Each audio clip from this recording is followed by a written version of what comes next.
23-24 8ನೇ ತರಗತಿ ಸಮಾಜ ವಿಜ್ಞಾನದಲ್ಲಿ ಕಲಿಕಾ ಫಲ 4ರಲ್ಲಿರ್ತಕ್ಕಂಥ ಪ್ರಶ್ನೆಗಳಿಗೆ ಉತ್ತರಗಳನ್ನು ನೋಡೋಣ. 8ನೇ ತರಗತಿಯವರಿಗಾಗಿ ನಮ್ಮ ಯೂಟ್ಯೂಬ್ ಚಾನಲ್ನಲ್ಲಿ ಕನ್ನಡ ಇದೆ, ಸಮಾಜ ವಿಜ್ಞಾನ, ವಿಜ್ಞಾನ ಮತ್ತು ಹಿಂದಿ 4 ವಿಷಯದ ವಿಡಿಯೋಗಳನ್ನು ಹಾಕಿದ್ದೀವಿ. ಅವುಗಳ ಪ್ಲೇಲಿಸ್ಟ್ ಲಿಂಕನ್ನು ನಾನು ವಿಡಿಯೋದ ಡಿಸ್ಕ್ರಿಪ್ಷನ್ ಬಾಕ್ಸ್ನಲ್ಲಿ ಸಜೆಸ್ಟ್ ಮಾಡಿದ್ದೀನಿ, ಅವುಗಳನ್ನು ನೋಡಿ ಅಂತ ಹೇಳ್ತಾ ನೋಡೋಣ. ಶೀರ್ಷಿಕೆ 4 ಸನಾತನ ಧರ್ಮ, ಜೈನ, ಬೌದ್ಧ ಮತಗಳು ಮತ್ತು ವೇದಗಳ ಕಾಲ ಅಂತಕ್ಕಂಥದ್ದು ಇದೆ. ಇಲ್ಲಿ ಮೊದಲಿಗೆ ಚಟುವಟಿಕೆಗಳನ್ನು ನೋಡೋಣ. ವೇದ ಕಾಲದ ಪ್ರಸಿದ್ಧ ಮಹಿಳೆಯರನ್ನ ಹೆಸರಿಸಿ ಅಂತ ಮೊದಲ ಪ್ರಶ್ನೆ ಇತ್ತು. ಇಲ್ಲಿ ವೇದ ಕಾಲದಲ್ಲಿರ್ತಕ್ಕಂಥ ಪ್ರಸಿದ್ಧ ಮಹಿಳೆಯರು ಯಾರಪ್ಪ ಅಂತಂದ್ರೆ ಅಮ್ರನಿ, ರೋಮಾಸ, ಗಾರ್ಗಿ, ಖೋನಾ, ಮೈತ್ರೇಯಿ. ಸೊ ಗಾರ್ಗಿ ಮತ್ತು ಮೈತ್ರಿ ಅಂತಕ್ಕಂಥವ್ರು ಬಹಳ ಫೇಮಸ್ ಇದ್ರು, ಅದನ್ನಾದ್ರೂ ತಾವು ಕಡ್ಡಾಯವಾಗಿ ಬರೀರಿ. 2ನೇ ಪ್ರಶ್ನೆ, ಋಗ್ವೇದ ಕಾಲದ ಮಹಿಳೆಯರು ಉತ್ತಮವಾದ ಸ್ಥಾನಮಾನ ಹೊಂದಿದ್ದರು ಎಂಬುದನ್ನು ಸಮರ್ಥಿಸುವ ಅಂಶಗಳನ್ನು ಶಿಕ್ಷಕರ ಸಹಾಯದಿಂದ ಪಟ್ಟಿ ಮಾಡಿ. ಉತ್ತರ, ಋಗ್ವೇದ ಕಾಲದಲ್ಲಿ ಮಹಿಳೆಯರ ಸ್ಥಾನಮಾನವನ್ನು ನೋಡೋದಾದ್ರೆ ಮಹಿಳೆಯರು ಸಭಾ ಮತ್ತು ವಿಧಾತದಲ್ಲಿ ಪುರುಷರೊಂದಿಗೆ ಸೇರಲು ಸ್ವತಂತ್ರ ಆಗಿದ್ರು. ಸಮಾಜದಲ್ಲಿ ಮಹಿಳೆಯರಿಗೆ ಗೌರವದ ಸ್ಥಾನವಿತ್ತು. ಬಾಲ್ಯ ವಿವಾಹ, ಸತಿ ಪದ್ಧತಿ, ಸಾಮಾಜಿಕ ಅನಿಷ್ಟಗಳು ಇದ್ದವು. ಹೆಣ್ಣು ಮಕ್ಕಳ ಮದುವೆ ವಯಸ್ಸು 16ರಿಂದ 17 ವರ್ಷ ಆಗಿತ್ತು. ವಿಧವೆಯ ಪುನರ್ವಿವಾಹ, ನಿಯೋಗಿ ಅಭ್ಯಾಸ ಸ್ಪಷ್ಟವಾಗಿತ್ತು. ಇದರಲ್ಲಿ ಮಕ್ಕಳಿಲ್ಲದ ವಿಧವೆ ಮಗನ ಜನನದ ತನಕ ತನ್ನ ಸೋದರ ಮಾವನ ಜೊತೆ ಸಹವಾಸಿಯಾಗುತ್ತಿದ್ದಳು. ಬಹುಪತ್ನಿತ್ವ ಮತ್ತು ಏಕಪತ್ನಿತ್ವ ಸ್ಪಷ್ಟವಾಗಿತ್ತು. ಒಟ್ಟಾರೆ ಮಹಿಳೆಯರಿಗೆ ಉತ್ತಮವಾದ ಪುರುಷರೊಂದಿಗೆ ಸರಿ ಸಮಾನವಾದ ಸ್ಥಾನಮಾನವನ್ನ ನಾವು ಋಗ್ವೇದದ ಕಾಲದಲ್ಲಿ ಏನ್ ಮಾಡ್ತೀವಪ್ಪ ಅಂತಂದ್ರೆ ನೋಡ್ತೀವಿ. ಮುಂದಿನ ಪ್ರಶ್ನೆ, ವೇದ ಕಾಲದ ಸಮಾಜ ಮತ್ತು ಇಂದಿನ ಸಮಾಜದ ನಡುವಿನ ವ್ಯತ್ಯಾಸಗಳನ್ನ ಅರಿರಿ ಅಂತ ಕೇಳಿದ್ದಾರೆ. ಮೊದಲಿಗೆ ನಾವು ಋಗ್ವೇದ ಕಾಲದ ಸಮಾಜವನ್ನ ನೋಡೋಣ. ಏನಿದೆ? ಋಗ್ವೇದ ಕಾಲದಲ್ಲಿ ಜನ ಬುಡಕಟ್ಟಿಗೆ ನಿಷ್ಠೆಯನ್ನು ತೋರತಕ್ಕಂಥ ಒಡೆತನದ ಜನರಾಗಿದ್ರು. ಕುಟುಂಬ ಸಂಸ್ಥೆ ಪಿತೃಪ್ರಭುತ್ವ ಆಗಿತ್ತು. ಮಗನ ಜನನ ಅಪೇಕ್ಷಣೀಯವಾಗಿತ್ತು. ಕುಟುಂಬ ಒಂದು ದೊಡ್ಡ ಘಟಕವಾಗಿದ್ದು ಮಗ, ಮೊಮ್ಮಗ, ಸೋದರಳಿಯ, ತಂದೆಯ ಮತ್ತು ತಾಯಿಯ ಅಜ್ಜನ ಪದದ ಸಾಮಾನ್ಯ ಪದ ಸೂಚಿಸಿದ್ರು. ಮುಖ್ಯವಾಗಿ ಋಗ್ವೇದದ ಸಾಮಾಜಿಕ ಘಟಕಗಳನ್ನ ನಾವುಗಳು ಏನ್ ಮಾಡ್ತೀವಪ್ಪ ಅಂತಂದ್ರೆ ಕ್ಷತ್ರಿಯ ಅಂತಕ್ಕಂಥದ್ದು ಸೂಚಿಸ್ತಿರ್ಲಿಲ್ಲ ಅಂತ ಕೇಳಿದ್ದಾರೆ. ಆಮೇಲೆ 10ನೇ ಮಂಡಲದಲ್ಲಿ ಶೂದ್ರ ಅಂತಕ್ಕಂಥ ಪದವನ್ನ ಬಳಸಿದ್ರು. ವಿಶೇಷವಾಗಿ ಅವರು ಒಂದು ದೇವತೆಗಳನ್ನ ವಿಗ್ರಹ ಪೂಜೆ, ಆಮೇಲೆ ದೇವಾಲಯಗಳ ಪರಿಕಲ್ಪನೆ, ಇವೆಲ್ಲ ಏನ್ ಮಾಡಿದ್ರಪ್ಪ ಅಂದ್ರೆ ಇತ್ತು ಅಂತಕ್ಕದ್ದನ್ನ ಬರೆದಿದ್ದಾರೆ. ಬಟ್ ಈಗಿನ ಸಮಾಜದಲ್ಲಿ ನೀವು ಬರಿಬೇಕಾದ್ರೆ ಏನ್ ಬರೀತೀರಿಪ್ಪ ಅಂತಂದ್ರೆ ವಿಭಕ್ತ ಕುಟುಂಬ ಏನಾಗಿತ್ತು ಇತ್ತು. ಮೊದಲಿಗೆ ವಿಭಕ್ತ ಕುಟುಂಬ ಬರಿಬೇಕಾಗಿತ್ತು. ಇಂದಿನ ಕುಟುಂಬದಲ್ಲಿ ಏನ್ ಮಾಡ್ತಾರಪ್ಪ ಅಂತಂದ್ರೆ ಮನೆಯ ಯಜಮಾನನೇ ಸಂಪೂರ್ಣವಾಗಿರ್ತಕ್ಕಂಥದ್ದು ಜವಾಬ್ದಾರಿಯನ್ನ ತಗೋತಾರ. ಕುಟುಂಬದ ಎಲ್ಲಾ ಸದಸ್ಯರ ನಡುವೆ ಏನಾಗಿರ್ತದ ಒಡನಾಟಗಳನ್ನ ಇರ್ತದ.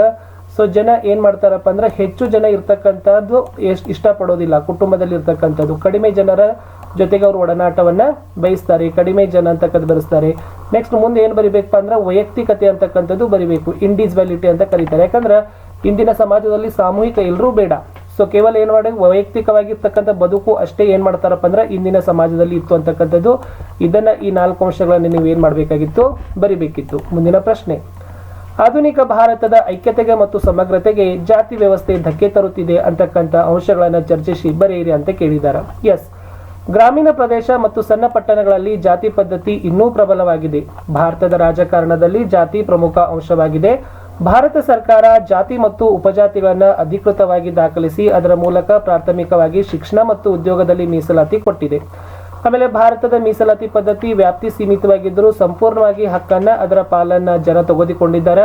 ವಿಶೇಷವಾಗಿ ನಾವು ಏನ್ ಹೇಳ್ಬಹುದು ಅಂತಂದ್ರೆ ಭಾರತದಲ್ಲಿ ಜಾತಿ ಆಧಾರಿತ ಮೀಸಲಾತಿಗಳು ವ್ಯಾಪಕ ವಿರೋಧ ಪಡಿತಾ ಇದ್ದಾವೆ. ಇವತ್ತು ಮೀಸಲಾತಿ ವಿರೋಧಿ ಪ್ರತಿಭಟನೆಗಳು ನಡೀತಾ ಇದ್ದಾವೆ. ಜಾತಿಗಳ ವಿರುದ್ಧ ಭೇದ ಭಾವ, ಹಿಮ್ಮುಖ ತಾರತಮ್ಯನೂ ಕೂಡ ಇದೆ. ಇದೇ ತರನಾಗಿರ್ತಕ್ಕಂಥ ಸಾಮಾಜಿಕ ವಿಭಜನೆ ಆಗ್ತಾ ಇದೆ. ಸಮಾಜದಲ್ಲಿ ಋಣಾತ್ಮಕತೆ ಬೆಳೀತಾ ಇದೆ ಅಂತಕ್ಕದ್ದನ್ನ ತಾವೇನ್ ಮಾಡ್ರಿ ಈ ಪ್ರಶ್ನೆಯ ಉತ್ತರಗಳಲ್ಲಿ ನಮೂದಿಸ್ರಿ. ಜಾತಿ ಆಧಾರಿತ ತಾರತಮ್ಯವನ್ನ ಹೋಗಲಾಡಿಸಲು ಸಂವಿಧಾನದಲ್ಲಿ ಅಳವಡಿಸಿಕೊಂಡಿರೋ ಅಂಶಗಳನ್ನ ಪಟ್ಟಿ ಮಾಡಿ. ಇಲ್ಲಿ ವಿಶೇಷವಾಗಿ ಅಸ್ಪೃಶ್ಯತೆ ನಿವಾರಣೆ ಮಾಡಿದ್ದಾರೆ. ಸಂವಿಧಾನದ 17ನೇ ವಿಧಿ ಎಲ್ಲರಿಗೂ ಅಸ್ಪೃಶ್ಯತೆ ಆಚರಣೆ ಕಟ್ಟುನಿಟ್ಟಾಗಿ ನಿಷೇಧ ಮಾಡಿದೆ. ಭಾರತ ಸರ್ಕಾರ ಅಸ್ಪೃಶ್ಯತ ಅಪರಾಧಗಳ ಕಾಯ್ದೆ ಅನ್ನೋದನ್ನ 1955ರಲ್ಲಿ ಜಾರಿ ಮಾಡಿದೆ. ಇದರಲ್ಲಿ ಕಂಡು ಬಂದಿರತಕ್ಕಂಥ ದೋಷಗಳನ್ನ ಅವ್ರು ಏನ್ ಮಾಡಿದಾರಪ್ಪ ಅಂತಂದ್ರೆ ತಿದ್ದುಪಡಿ ಮಾಡಿ ಅದನ್ನೇ ನಾಗರಿಕ ಹಕ್ಕುಗಳ ಸಂರಕ್ಷಣಾ ಕಾಯ್ದೆ ಅಂತಕ್ಕಂಥದ್ದನ್ನ ಕರೆದಿದ್ದಾರೆ. ಇನ್ನು ನೆಕ್ಸ್ಟ್ 1989ರಲ್ಲಿ ಈ ಶಾಸನ ಅಸ್ಪೃಶ್ಯತೆ ಕುರಿತು ವಿಶೇಷ ಜವಾಬ್ದಾರಿಯನ್ನ ರಾಜ್ಯ ಸರ್ಕಾರಗಳಿಗೂ ಕೂಡ ಅದೇನ್ ಮಾಡೋದಪ್ಪ ಅಂದ್ರೆ ಕೊಟ್ಟಿದೆ. ಒಟ್ಟಾರೆಯಾಗಿ ಜಾತಿ ಆಧಾರಿತ ಪದ್ಧತಿಗಳನ್ನ ನಿಷೇಧ ಮಾಡೋ ಸಲುವಾಗಿ ಸರ್ಕಾರ ಕಠಿಣ ಕಾನೂನು ಕ್ರಮಗಳನ್ನ ತೆಗೆದುಕೊಂಡಿದೆ. ಎಲ್ಲಾ ನಾಗರಿಕರಿಗೂ ಕೂಡ ಸಮಾನವಾದ ಅವಕಾಶವನ್ನ ಅದು ಏನ್ ಮಾಡೋದಪ್ಪ ಅಂತಂದ್ರೆ ಕೊಟ್ಟಿದೆ ಅಂತಕ್ಕದ್ದನ್ನ ತಾವು ಏನ್ ಮಾಡ್ಬೇಕಾಗಿತ್ತು ಬರಿಬೇಕಾಗಿತ್ತು. ಓಕೆನಾ. ಮುಂದಿನ ಪ್ರಶ್ನೆ, ಸನಾತನ ಧರ್ಮದ ವಿಶೇಷತೆಗಳನ್ನು ಪಟ್ಟಿ ಮಾಡಿ ಅಂತ ಕಲಿಕಾಫಲ 5ರಲ್ಲಿ ಚಟುವಟಿಕೆ 1ರಲ್ಲಿರ್ತಕ್ಕಂಥ ಪ್ರಶ್ನೆ ಇತ್ತು. ಸನಾತನ ಧರ್ಮ ಅಂದ್ರೆ ಹಿಂದೂ ಧರ್ಮ ಅಂದ್ರೆ ಇದು ಸುಮಾರು 5,000 ವರ್ಷಗಳ ಅಷ್ಟು ಹಿಂದಿನ ಇತಿಹಾಸವನ್ನ ಇದೇನಾಗದಪ್ಪ ಅಂದ್ರೆ ಹೊಂದದ. ಮುಂದೆ ಏನ್ ಬರಿಬಹುದು ಅಂದ್ರೆ ಈ ವೇದಗಳು ಹಿಂದೂ ಧರ್ಮದ ಅನೇಕ ಪ್ರಾಥಮಿಕ ಧಾರ್ಮಿಕ ಗ್ರಂಥಗಳಲ್ಲಿ ಒಂದು ಅಂತಕ್ಕಂಥದ್ದು ಏನ್ ಮಾಡಿದಾವಪ್ಪ ಅಂತಂದ್ರೆ ಅವು ತೋರಿಸಿದಾವ. ಆಮೇಲೆ ಹಿಂದೂ ಧರ್ಮ ವಿಶೇಷವಾಗಿ ಧಾರ್ಮಿಕ ಅಥವಾ ಇಂಡಿಕಾ ಸಂಪ್ರದಾಯಗಳಲ್ಲಿ ಒಂದು ಅನ್ಬಹುದು. ಹಿಂದೂ ಧರ್ಮ ಎಲ್ಲಾ ಅಸ್ತಿತ್ವದಲ್ಲಿ ದೈವಿಕತೆಯನ್ನು ನೋಡ್ತದ ಅಂತಕ್ಕಂಥ ಅಂಶಗಳನ್ನ ನೀವು ಏನ್ ಮಾಡ್ಬೇಕಾಗಿತ್ತು, ನಿಮ್ಮ ಉತ್ತರಗಳಲ್ಲಿ ದಾಖಲೆಯನ್ನ ಮಾಡಬೇಕಾಗಿತ್ತು. ಇಷ್ಟು 4 ಪಾಯಿಂಟ್ಗಳು ಏನ್ ಮಾಡ್ತಾವಪ್ಪ ಅಂದ್ರೆ ಸನಾತನ ಧರ್ಮ ಅಥವಾ ಹಿಂದೂ ಧರ್ಮದ ವಿಶೇಷತೆಯನ್ನ ಒತ್ತಿ ಹೇಳ್ತಾವ. ಮುಂದಿನ ಪ್ರಶ್ನೆ, ಸ್ಮೃತಿ ಮತ್ತು ಶ್ರುತಿಗಳ ನಡುವಿನ ವ್ಯತ್ಯಾಸಗಳನ್ನ ಬರಲಿಕ್ಕೆ ಕೇಳಿದ್ರು. ಸೊ ಉತ್ತರ ಏನಿದೆ ಅಂತಂದ್ರೆ ಶ್ರುತಿ ಮತ್ತು ಸ್ಮೃತಿ ಎರಡೂ ಹಿಂದೂ ಧರ್ಮದಲ್ಲಿರ್ತಕ್ಕಂಥ 2 ಪವಿತ್ರ ಗ್ರಂಥಗಳೇ ಆಗಿದ್ದಾವೆ ಅನ್ನೋದನ್ನ ನೀವು ಬರಿಬೇಕು. ಅಂದ್ರೆ ಈ ಶ್ರುತಿ ಅಂತಕ್ಕಂಥದ್ದು ಪವಿತ್ರ ಗ್ರಂಥಗಳ ದೇಹವನ್ನ ಸೂಚಿಸಿದ್ರೆ ಅದು ದೈವಿಕವಾಗಿ ಬಹಿರಂಗವನ್ನ ಪಡಿಸ್ತದ ಮತ್ತು ಅದನ್ನ ಶಾಶ್ವತವಾಗಿ ಪರಿಗಣಿಸ್ತಾರ. ನೆಕ್ಸ್ಟ್ ಈ ಪಠ್ಯಗಳನ್ನ ಏನ್ ಮಾಡ್ತಾರಪ್ಪ ಅಂತಂದ್ರೆ ಪ್ರಾಚೀನ ಋಷಿಗಳು ಮತ್ತು ಋಷಿ ಮುನಿಗಳು ಆಳವಾದ ಧ್ಯಾನ ಮತ್ತೆ ಚಿಂತನೆಯ ಸಮಯದಲ್ಲಿ ನೇರವಾಗಿ ಕೇಳಿದ್ದರು ಅಂತಕ್ಕಂಥ ನಂಬಿದ್ದಾರೆ. ಅಂದ್ರೆ ಈ ಶ್ರುತಿಗಳ ವರ್ಗದಲ್ಲಿರ್ತಕ್ಕಂಥ ಮುಖ್ಯವಾದ ಗ್ರಂಥಗಳು ಏನ್ ಬರ್ತಾವಪ್ಪ ಅಂದ್ರ ವೇದಗಳು ಬರ್ತಾವ. ಆ ವೇದಗಳಲ್ಲಿ 4 ಇದೆ: ಋಗ್ವೇದ, ಯಜುರ್ವೇದ, ಸಾಮವೇದ ಮತ್ತೆ ಅಥರ್ವ ವೇದ ಅಂತಕ್ಕಂಥದ್ದು. ಅಂದ್ರೆ ವೇದಗಳು ಹಿಂದೂ ತತ್ವಶಾಸ್ತ್ರ ಆಗಿರ್ಬೋದು ಮತ್ತೆ ಈ ತಾತ್ವಿಕತೆ, ಆಧ್ಯಾತ್ಮಿಕತೆ, ಈ ಸಂಸ್ಕೃತಿಯ ಅಡಿಪಾಯವನ್ನ ಹಾಕಿದ್ದಾವ. ಇನ್ನು ಸ್ಮೃತಿಗಳ ಬಗ್ಗೆ ಹೇಳೋದಾದ್ರೆ ಈ ಸ್ಮೃತಿಗಳು ವಿಶೇಷವಾಗಿ ಮಾನವೀಯತೆಯಿಂದ ಸಂಯೋಜಿಸಲ್ಪಟ್ಟಿದ್ದಾವೆ ಮತ್ತೆ ಇವು ಮೌಖಿಕವಾಗಿ ಸಂಪ್ರದಾಯವನ್ನ ಹೊಂದಿದ್ದಾವ. ಅಂದ್ರೆ ಇದು ಶ್ರುತಿ ಪಠ್ಯಗಳಂತೆ ಸ್ಮೃತಿ ಪಠ್ಯಗಳನ್ನ ಶಾಶ್ವತ ಮತ್ತು ಬದಲಾವಣೆ ಮಾಡಲಿಕ್ಕೆ ಬರೋದಿಲ್ಲ. ಆದ್ರೆ ಕಾಲಾಂತರದಲ್ಲಿ ವಿದ್ವಾಂಸರು ಏನ್ ಮಾಡಿದಾರಪ್ಪ ಅಂತಂದ್ರೆ ತಮ್ಮ ಆಧ್ಯಾತ್ಮಿಕ ನಾಯಕರಿಂದ ವ್ಯಾಖ್ಯಾನ ಮತ್ತು ಮಾರ್ಪಾಡುಗಳಿಗೆ ಒಳಪಟ್ಟು ಇದನ್ನ ಬರೆದಿದ್ದಾರೆ. ಇನ್ನ ಸ್ಮೃತಿದಲ್ಲಿ ಬರ್ತಕ್ಕಂಥದ್ದು ಭಗವದ್ಗೀತೆ, ಪುರಾಣ, ರಾಮಾಯಣ ಮತ್ತು ಮಹಾಭಾರತಗಳು ಇವೆಲ್ಲವುಗಳು ಏನ್ ಬರ್ತಾವಪ್ಪ ಅಂದ್ರೆ ಸ್ಮೃತಿಗಳ ವರ್ಗಕ್ಕೆ ಸೇರ್ತಾವ. ಅಷ್ಟು ಪಾಯಿಂಟ್ಗಳನ್ನ ನೀವು ಏನ್ ಮಾಡ್ಬೇಕಾಗಿತ್ತು, 2 ಪಾಯಿಂಟ್ ಆದ್ರೂ ವ್ಯತ್ಯಾಸದಲ್ಲಿ ಬರಿಬೇಕು. ಭಾರತೀಯ ಸಂಸ್ಕೃತಿಯ ಹಿರಿಮೆಯನ್ನ ತಿಳಿಸ್ತಕ್ಕಂಥ ಅಂಶಗಳನ್ನ ಪಟ್ಟಿ ಮಾಡಿ ಅಂತ ಕೇಳಿದ್ದಾರೆ. ಭಾರತದ ಸಂಸ್ಕೃತಿ ಇಲ್ಲಿ ಪುರಾತನ ಇತಿಹಾಸ ಆಗಿರಬಹುದು, ಅನನ್ಯ ಭೌಗೋಳಿಕ ರಚನೆ, ವೈವಿಧ್ಯಮಯ ಜನ ಸಮುದಾಯ, ವಿಭಿನ್ನ ಸಂಪ್ರದಾಯ ಮತ್ತು ಆಚರಣೆ, ಪ್ರಾಚೀನ ಪರಂಪರೆ ಮತ್ತು ನೆರೆಹೊರೆ ರಾಷ್ಟ್ರಗಳ ಪ್ರಭಾವಗಳು ಭಾರತದ ಸಂಸ್ಕೃತಿಯನ್ನು ರೂಪಿಸಿವೆ. ಈ ಸಿಂಧು ಕಣಿವೆ ನಾಗರಿಕತೆಯಿಂದ ಆರಂಭಗೊಂಡ ಭಾರತೀಯ ಸಂಸ್ಕೃತಿ ವೇದಗಳ ಕಾಲದಲ್ಲಿ ಅಸಾಧಾರಣವಾಗಿ ವಿಕಾಸವನ್ನು ಹೊಂದುತ್ತದೆ. ಇದಾದ ನಂತರದ ಏನ್ ಮಾಡ್ತದಪ್ಪ ಅಂದ್ರೆ ಬೌದ್ಧ ಧರ್ಮದ ಉನ್ನತಿ ಮತ್ತು ಅವನತಿ, ಸುವರ್ಣಯುಗ ಮುಸ್ಲಿಂ ಆಳ್ವಿಕೆಗೆ ಭಾರತ ಅಧೀನವಾದದ್ದು ಹಾಗೂ ಯುರೋಪಿಯನ್ನರ ವಸಾಹತುಗಳ ಆಳ್ವಿಕೆ. ಈ ಸಂದರ್ಭದಲ್ಲಿ ಮತ್ತಷ್ಟು ಅದರ ವಿಕಾಸನ ವೈವಿಧ್ಯಮಯವಾಗಿ ರೂಪುಗೊಳ್ಳುತ್ತದೆ. ಒಟ್ಟಾರೆ ಈ ಭಾರತದ ಶ್ರೇಷ್ಠ ಧಾರ್ಮಿಕ ಆಚರಣೆಗಳಾಗಿರ್ಬೋದು, ಭಾಷೆಗಳಾಗಿರ್ಬೋದು, ಆಮೇಲೆ ಪದ್ಧತಿ ಸಂಪ್ರದಾಯಗಳು ಕಳೆದ 5,000 ವರ್ಷಗಳಿಂದ ಇದರ ಅನನ್ಯತೆಗೆ ಸಾಕ್ಷಿ ಆಗದ. ಸೊ ಒಟ್ಟಾರೆ ವಿವಿಧ ಧರ್ಮ ಸಂಪ್ರದಾಯಗಳ ಸಂಯೋಜನೆಯಿಂದ ನಾವು ಈ ಭಾರತೀಯ ಸಂಸ್ಕೃತಿ ವಿಶ್ವದ ಇತರೆ ಸಂಸ್ಕೃತಿಗಿಂತ ಶ್ರೇಷ್ಠ ಅನ್ನೋದನ್ನೇ ನಾವೇನ್ ಮಾಡ್ತೀವಿ, ಹೇಳ್ತೀವಿ. ಹೊಸ ಮತಗಳ ಉದಯಕ್ಕೆ ಕಾರಣವಾದ ಅಂಶಗಳನ್ನು ಚರ್ಚಿಸಿ ಅಂತ ಕೇಳಿದ್ದಾರೆ. ಇಲ್ಲಿ ನೋಡಿ, ಮೊದಲೇದು ವೈದಿಕ ಧರ್ಮದಲ್ಲಿನ ಗೊಂದಲಗಳು ಬರಿಬೇಕು.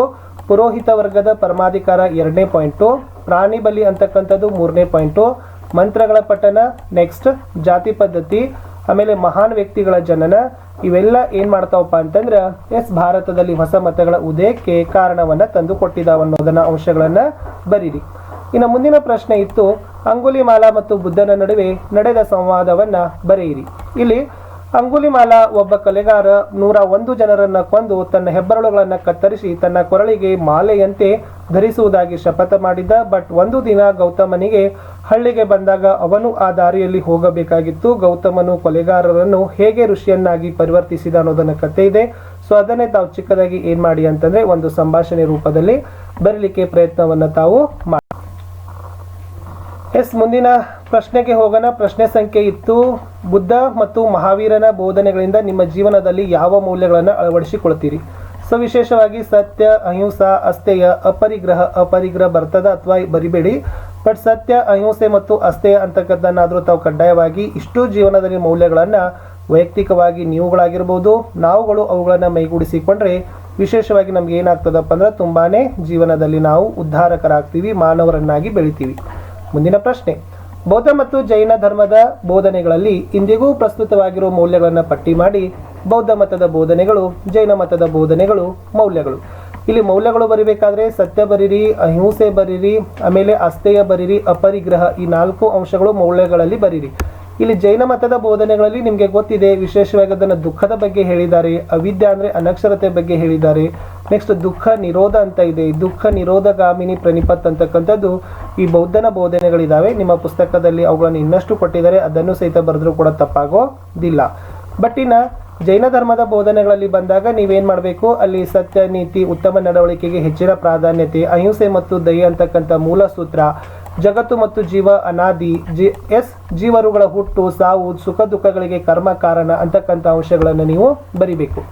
ಇನ್ನು ಲಾಸ್ಟ್ ಕೇಳಿದ್ದಾರೆ, ಬೌದ್ಧ ಧರ್ಮ ಏಷ್ಯಾದ ಯಾವ ಯಾವ ದೇಶಗಳಲ್ಲಿ ಆಚರಣೆಯಲ್ಲಿದೆ ಅನ್ನೋದನ್ನು ಕೇಳಿದರು.